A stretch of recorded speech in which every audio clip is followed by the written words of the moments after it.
What's going on, YouTube? Back once again in the shed, and I welcome you to yet another review. Thank you for joining me. Yeah, still excited, still playing with my toys, but you have to forgive me because one light is broke, so I'm waiting for a new light, so the light might be off, and you know, there's teething. I think there's teething problems with the sound, but I'm going to keep on trying and see if I can get it sorted for you. No pipe today. I thought I'd have a cigar. Why might that be, you wonder? Well, if you don't already know, it will all become plain as day to you. So, what are we doing today? We are doing the next snuff that was in Simon's collection. Annoyingly, the first poll I did, like, Buccaneer won, and then the other three were all like matching 23% or something. They all had exactly the same amount of votes. So, in the end, I just put another vote up. So, you know, by a fair chunk, this one came first out of the three that were left. So, today, what are we going to do? I'll get my friend to tell you. Doing the old job for that Simon, eh? Simply Snuff, eh? I think it's time to get the old Sanity Clause out and then get a better contract.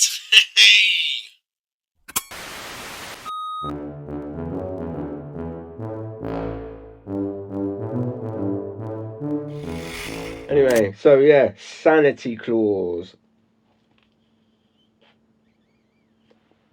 The name comes from a Marx Brothers film, and it's a, you know, punchline of one of their jokes. Well, I don't know. It's all right. That's in every contract. That's what they call a sanity clause. You can't fool me. There ain't no sanity clause. Yeah, that's it. As I said before, the tins are nice. They look good. I was babbling on a bit in the last one about the broken tin, but the more I think about it, man, I got a feeling it got smushed and crushed in the post or something, and it just made the edges of the lid peel out. So don't take that as a mark against it, because I don't think it was entirely their fault, but I thought I'd set that one straight. So let's put this down and crack into her and see what she's saying, shall we? So, to open the tin, and I'm looking around in a panic because I put my knife down and now I can't see it. Oh no, there it is. Panic over. Okay, to look at. It looks very similar, I think, to the last one. I haven't put them side by side, but it's a medium fine grind, plenty of moisture. I mean, like, plenty of moisture. It clumps up, it makes it easy to bump. Again, it's one of them that, you know, you get a bit of satisfaction brodling through it and breaking it up in the tin. And when you, like, put the lid on, it sort of smooths out to a nice finish, and it has that, like, nice, I don't know if it's oiled, but it seems oily skin to me. Yeah, it's a consistent colour, consistent grind. Nothing to fault with it. It's all grade A stuff there. Right, let's crack onto the tin note. Okay, out the tin, I'm mostly getting cloves, maybe a little bit of eucalyptus, but mainly cloves and a bit of menthol, I suppose. Oh! Do you know what? Considering the amount of times that Simon dropped snuff, it's quite ironic that the first time I should drop snuff everywhere is on Simon's snuff. Cheers, mate. Looks like you've jinxed me, but to nick a phrase at your channel, What's a bit of snuff all over the place, eh? I ain't got Mrs. M to worry about, so my missus don't care how much messes make, as long as it's out here. So, anyway, that mishap aside, it's, it smells of cloves, covered in it now. Cloves and eucalyptus. Okay. Let's jump into the bump, shall we?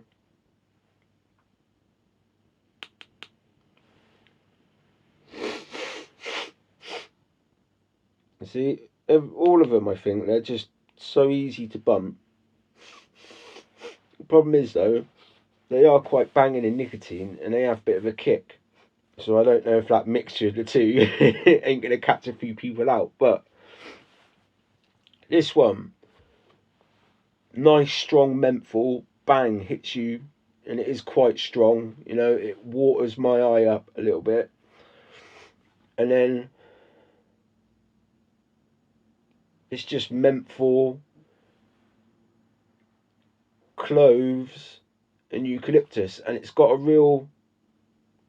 You know, a lot of clove snuffs, I find that the cloves can be a little bit too far in the back. And in all fairness, to begin with, I didn't like clove, but I've really come round to it. But sometimes clove can come across as a bit bitter to me. But the clove in this, I don't know, it seems a little sweeter, and it's I don't know what it is, but I just really like the type of clove that was in this. And then you get the sort of bit of eucalyptus sort of rounding it out together. But it is definitely, you know, a strong kicker. It's definitely got a nice burn, but it's well balanced. Number 2. Get on the bloody spoon. Knife. Okay, so you do get a real attack of the senses to begin with, like that menthol bangs you, and then you got the clove and the eucalyptus. But once your nose is kind of settled down on it, you do get the tobacco note coming through, and it's a nice tobacco scent.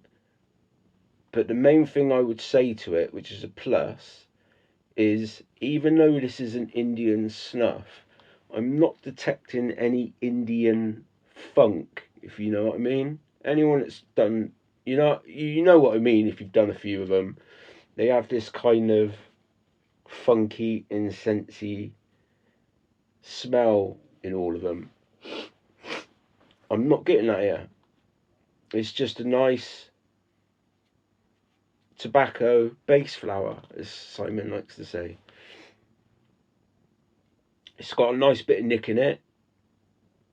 I assume this one's rustica as well. It looks similar. No, it's good.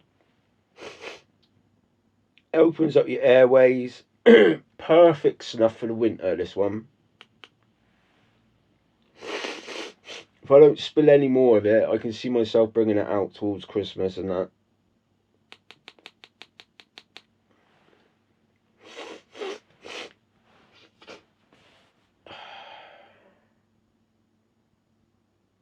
It is quite strong on menthol. You know, like for me, it's giving me a bit of a cold nose. It's making my nose feel a little bit moist. But it's not quite in the area of, oh my god, I hate this. Nah, it's not that much. As I say, it's got a nice sweet bit of clove. It's the only way I could explain it. It just seems a little sweeter on the clove to me. And then the eucalyptus. And I'm not a big lover of loads of eucalyptus, but there's, you know, a bearable amount of eucalyptus in it as well. And it's well balanced and you can pick out all them scents. And as I say, as it dies off, then you get that tobacco note. Good bit of nicotine. No, it's good. You know, it's kind of what I expected, in all fairness. This is like a love letter from Simon to his favourite snuffs, isn't it? You know, it's a callback to all the big, you know, things like Red Bull or my head's gone blank. Red Bull. God damn it! I don't know why I can't. You know the one with the number? Bloody hell! I can't remember what it's called. I'm having a brain fart, man. But yeah, you know, many medicated snuffs. It's a callback to all the big players of that, you know. But what I would say this one that makes this one a little bit different to those is, you know, that nice presence of clove in there. You know, like a lot of the other big snuffs either have a little bit of clove or none at all. You know, it's just a big three: camphor, menthol, and eucalyptus. Yeah, I like it, but if I'm honest, it's probably the one that I like the least. And that's not because there's anything wrong with it, it's just because I started off not a menthol lover. I appreciate them a lot more now, but for me personally, it's going to get the right corner. It's going to get a C, yeah. Or a C plus, which basically for me is, you know, it's good. It's good. It's no good. It's just not my favourite. That's all it is. That's the only reason why it's not approved, is because it's not my favourite kind of snuff. It's like if I made a fruit snuff and sent it to Simon, he would probably say, it's all right, it's good, but I'm not really into fruit snuffs, which he said many times. And that's where I sit on it. But I think if you're into them big menthols and you're into them that scent, then this is going to be, you know, one for you. You will like it. Yeah, that's where I sit on it. Don't know how long it'll be going, but yeah, it's good. Not my favourite, but you know, I will use it. I will kill the tin, and you know, like I said, I'll bring it out over Christmas. Yeah, I changed it up and put a C in there just because I wanted to try and I wanted to try and make it simple, because I wanted 3 levels. I wanted like the approved, this is great, I approve it, go get it, it's my favourite. Then the C plus is like, it's good, I like it, there's nothing wrong with it, but it's not my favourite. And then the F is like, you know, I hate it, it's no good, or, you know, there's something wrong with it, or whatever. Before I was writing great but not good, and I think I was feeling that was making them snuffs sound worse than what I meant it to. So, anyway, quick description of that. That's where I'm going to leave it. So, I don't know yet. I think the Marrakesh was the next one last time I checked. So, I'm going to say not tomorrow, probably the next day, I'll put up that Marrakesh review for you. So, I hope you've got some enjoyment out of it. So I'm going to leave it there. So remember to tap, pinch and toot, because that's 3 ingredients to your enjoyment, and your enjoyment is all I got for you. So remember to come back to the shed, and until then, I shall bid you farewell.